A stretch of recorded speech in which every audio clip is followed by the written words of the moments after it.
¿Hasta qué punto puede un ser humano entregar su dignidad a cambio de una ilusión de poder, seguridad o pertenencia? No estamos hablando de una abstracción filosófica ni de un debate académico distante. Hablamos de la capacidad casi aterradora que tienen los regímenes autoritarios para colonizar la mente, el cuerpo y la intimidad de toda una sociedad. Mario Vargas Llosa no construyó una simple novela histórica sobre una dictadura caribeña más, erigió una radiografía implacable sobre la servidumbre voluntaria y la degradación moral de una nación entera. Imagina regresar al país que abandonaste hace 35 años, un lugar marcado a fuego por el trauma, para enfrentar al fantasma del hombre que destruyó a tu familia con una sonrisa en los labios. Imagina hacerlo sabiendo que la monstruosidad no residía únicamente en el dictador que gobernaba con puño de hierro, sino en la complicidad silenciosa de las propias víctimas que aplaudían cada uno de sus abusos.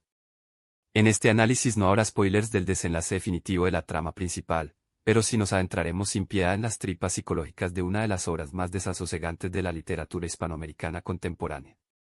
Prepárate para entender cómo el miedo absoluto es capaz de convertir a hombres educados, culture y refinados en cómplices abyectos de su propia ruina. La tesis fundamental de La fiesta del chivo es demoledora. La tiranía no es un fenómeno político que se impone de forma externa por la sola fuerza de las armas, sino una patología colectiva que se nutre del sometimiento voluntario, el servilismo estratégico y la erosión sistemática de la moral individual. Vargas Llosa demuestra que la verdadera victoria del tirano no consiste en doblegar los cuerpos ni en silenciar a la oposición mediante la represión violenta, sino en lograr que los propios gobernados compitan entre sí para ver quién entrega más rápido su propia honra y la de sus seres queridos con tal de mantenerse en la gracia del amo. A través de una arquitectura narrativa perfecta que entrelaza tres capas temporales y emocionales distintas, la novela examina la anatomía del poder absoluto en su estado más puro y grotesco, revelando cómo la violencia política se traduce inevitablemente en la aniquilación de la esfera privada de los individuos.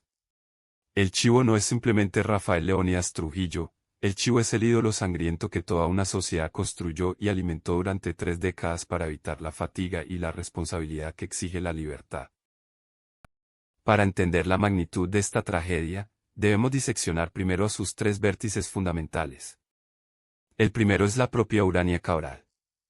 Cuando la conocemos al inicio de la novela, Urania es una abogada brillante, extremadamente fría, cerebral y distante, que ha construido una exitosa carrera profesional en la ciudad de Nueva York. Sin embargo, su corazón intelectual autosuficiente es únicamente el mecanismo de defensa de una mujer cuyo desarrollo emocional quedó congelado a los 14 años. Urania no regresó a Santo Domingo por nostalgia ni por amor filial, sino para confrontar el epicentro de su trauma y comprobar si aún es capaz de sentir algo diferente al desprecio. Su evolución interna es un viaje de desentierro psíquico. Durante décadas intentó borrar su pasado mediante la disciplina académica y el aislamiento afectivo, renunciando a cualquier forma de intimidad o pareja. Pero el trauma no resuelto no desaparece, se enquista y pudre la personalidad por dentro. Al regresar al hogar paterno y mirar a la cara a su padre anciano, decrépito y mudo tras un derrame cerebral, Urania no busca el perdón ni la reconciliación. Busca verbalizar el horror para recuperar la propiedad de su propia historia. Ella representa el costo humano e íntimo que la dictadura cobró en el cuerpo de los más vulnerables. En el extremo opuesto del espectro psicológico encontramos a Rafael Leónidas Trujillo, el benefactor, el generalísimo, el chivo. Vargas Llosa no nos presenta a un villano caricaturesco de cómic, sino a un hombre obsesionado de forma enfermiza con el control absoluto de la realidad. Trujillo entiende el poder como una disciplina física e higiénica casi mística.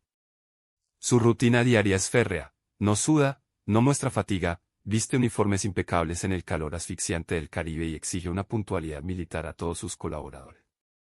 Para él, el desorden biológico o físico es un síntoma insoportable de debilidad. El dinamismo interno de Trujillo reside en la insostenible paradoja entre su omnipotencia política y la decadencia inevitable de su propia biología.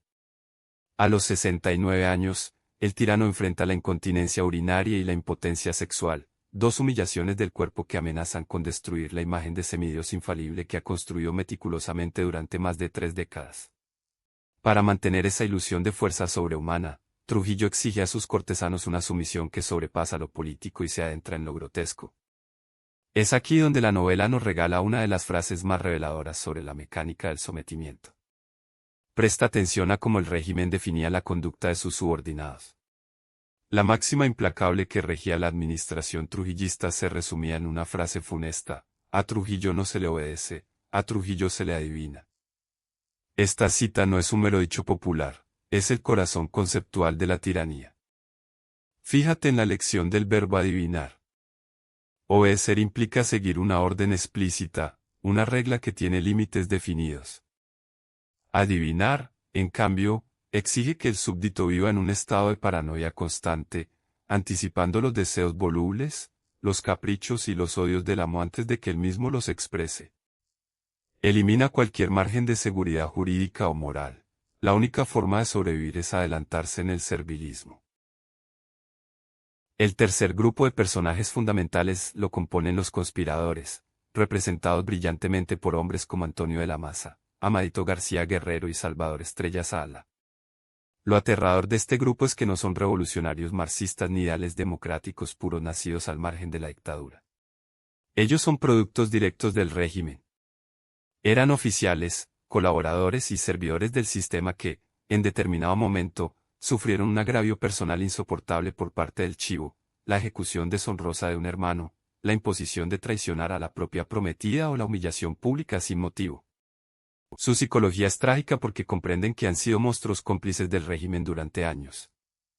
La decisión de empuñar las armas para asesinar al tirano no nace únicamente de un deseo de liberación nacional, sino de una imperiosa necesidad de redención personal y purificación moral antes de que sus vidas terminen. Agustín Cabral, apodado irónicamente, Cerebrito, el padre de Urania, es la encarnación perfecta de la castración moral provocada por la dictadura. Fue presidente del Senado y uno de los juristas más serviles del régimen, un hombre que consagró su inteligencia superior a redactar leyes que justificaran la tiranía. Cuando Cabral cae repentinamente en desgracia con Trujillo debido a las intrigas del palacio, su reacción no es la rebeldía ni la protesta indignada, sino la humillación extrema. Está dispuesto a sacrificar lo más sagrado que posee para recuperar la mirada probatoria del hombre al que ha edificado.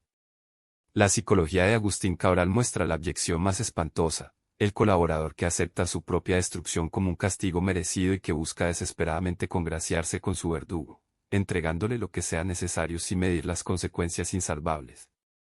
En este ambiente donde el régimen impregna cada rincón de la sociedad, la religión y el Estado se funden en un culto de personalidad aplastante. Un lema obligatorio se exhibía en plazas, instituciones públicas y hasta en las fachadas de las viviendas particulares de todo el país. Esa consigna omnipresente era exactamente, Dios y Trujillo. Analicemos la brutalidad de esta fórmula. No coloca a Trujillo por debajo de la divinidad como un simple gobernante terrenal ungido por la fe, sitúa al tirano en el mismo plano jerárquico que el creador del universo. Al unir ambas figuras con una simple conjunción, el régimen despojaba a los ciudadanos de cualquier refugio espiritual o trascendente. Si la iglesia o la fe privada podían ser un consuelo frente a la injusticia terrestre, el trujillismo privatizó a Dios, convirtiendo la desobediencia al dictador en un pecado mortal contra la divinidad misma. Esta fusión entre teocracia pragmática y tiranía personalista explica por qué la dominación de Trujillo fue tan prolongada y destructiva. No bastaba con obedecer la ley secular, había que rendir culto permanente a la encarnación misma del Estado. Entremos ahora en el engranaje narrativo de la novela. Mario Vargas Llosa articula la historia a través de tres lógicas paralelas que transcurren de forma simultánea, creando una tensión dramática incesante que mantiene al lector al borde del colapso. La primera línea narrativa se ubica en el año 1996.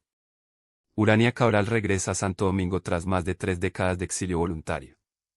Se hospeda en el Hotel Jaragua y decide caminar por las calles de su infancia, notando la metamorfosis física de la ciudad pero sintiendo la pesadez inmutable del trauma en el aire. Urania acude a la casa familiar donde su padre, Agustín Cabral, yace postrado en un sillón, mudo e incapacitado. Frente a la mirada vacía del anciano y ante la presencia progresiva de sus tías y sobrinas, Urania comienza a relatar, trozo a trozo, los secretos oscuros que provocaron su vida repentina a los 14 años. La segunda línea de la narración nos traslada al martes 30 de mayo de 1961, el último día en la vida del dictador Trujillo. Acompañamos al generalísimo desde su despertar a las 4 de la mañana, presenciando su agotadora caminata matutina por el malecón y sus reuniones de trabajo. A través de la mente de Trujillo, presenciamos la paranoia geopolítica que cercaba al régimen en 1961. La Iglesia Católica le ha retirado el respaldo, el gobierno de los Estados Unidos impulsa sanciones económicas a través de la OEA y las conspiraciones internas se multiplican como gusanos en la sombra. A pesar del cerco internacional, la obsesión inmediata de Trujillo ese día no son las sanciones diplomáticas, sino aplastar una rebelión moral interna y demostrar que sigue siendo el macho dominante indiscutible de la isla viajando esa misma noche a su hacienda en San Cristóbal. La tercera línea narrativa transcurre en la oscuridad de esa misma noche del 30 de mayo. 4 hombres armados esperan dentro de un vehículo estacionado a la orilla de la avenida George Washington, agazapados en la penumbra como bestias de caza. Mientras aguardan el paso del automóvil del tirano, la novela nos sumerge en los recuerdos de cada uno de estos conspiradores. Descubrimos los motivos individuales que llevaron a hombres tan diversos como Antonio Imbert, Salvador Estrella Sala o Amadito García Guerrero a unirse en el complot sangriento. Las 3 líneas argumentales avanzan con la precisión de un reloj suizo hacia un punto de convergencia aplastante, la interceptación del carro presidencial en la carretera desierta y la espantosa revelación del secreto que guarda Urania.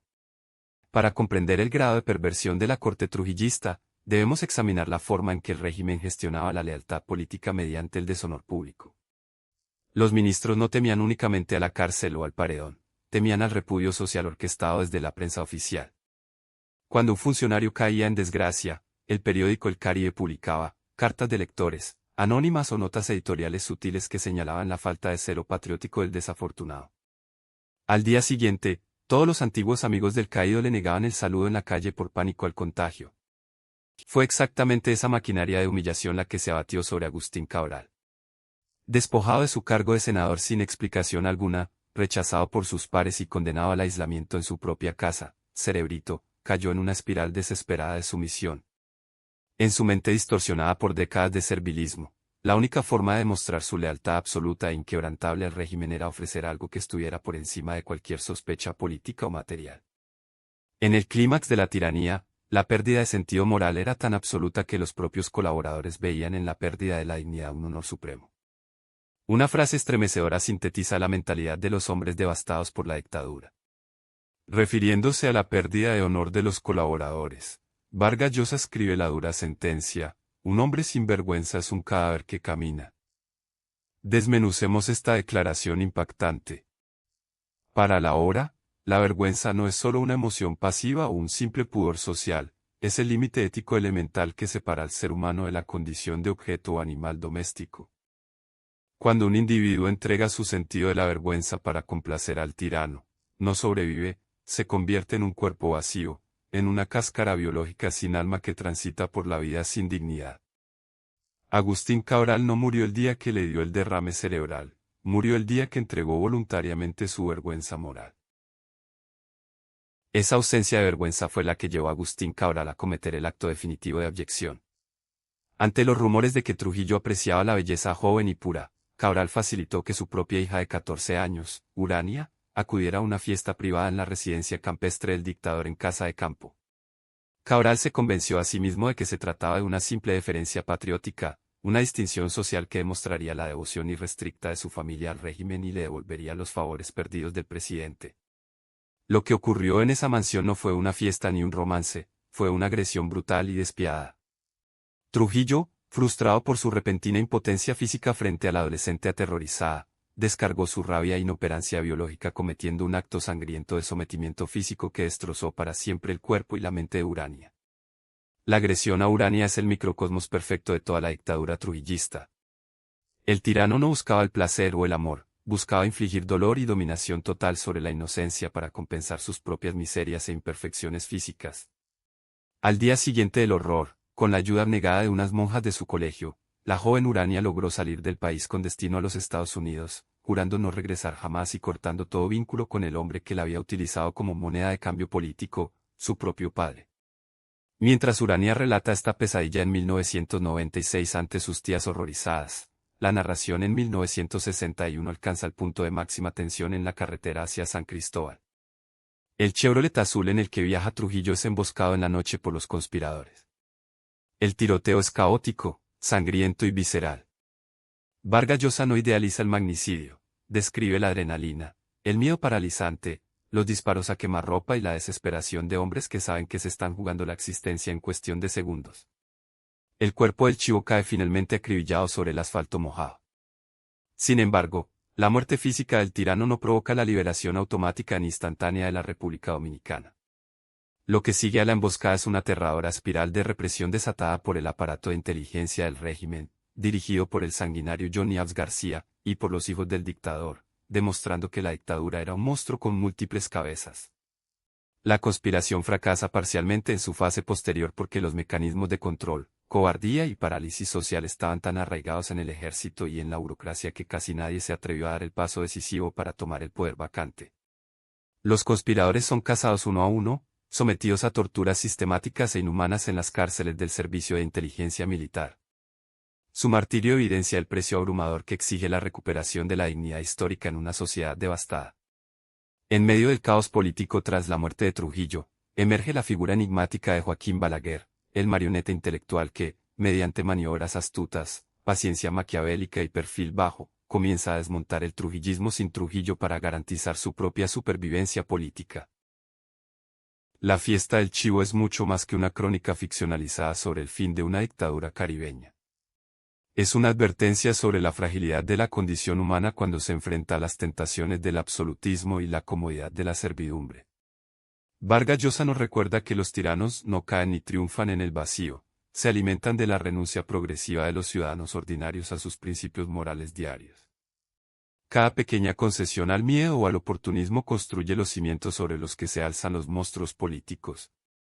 El regreso de Urania a Nueva York al final de la novela no implica la curación milagrosa de sus heridas ni un desenlace feliz convencional. Muestra la posibilidad mínima pero heroica de mirar al horror a los ojos, romper el silencio cómplice y reclamar la propiedad de la propia verdad. La tragedia de Urania es la tragedia de toda una generación que tuvo que aprender a reconstruirse sobre las ruinas de una patria devastada por el culto a la personalidad y la complicidad generalizada. Esta obra imperecedera nos interpela directamente como lectores del siglo XXI. ¿Cuántas veces cedemos terreno a pequeñas tiranías cotidianas en nuestro trabajo, nuestra sociedad o nuestra vida privada por mero miedo al conflicto o por mantener una posición de comodidad? La gran literatura no existe para entretenernos pasivamente, sino para perturbar nuestras certezas, incomodarnos y obligarnos a examinar los rincones más oscuros de la naturaleza humana y de la estructura social. Si este análisis te ha aportado una visión más profunda sobre la maestría narrativa de Mario Vargas Llosa y la anatomía del poder, suscríbete al canal y activa la campana de notificaciones para no perderte nuestros próximos análisis literarios de gran rigor. Quiero conocer tu opinión en los comentarios. ¿Crees que el personaje de Agustín Cabral es una víctima del sistema o el verdadero culpable de la tragedia de Urania? Déjame tu postura abajo y debatamos con rigor.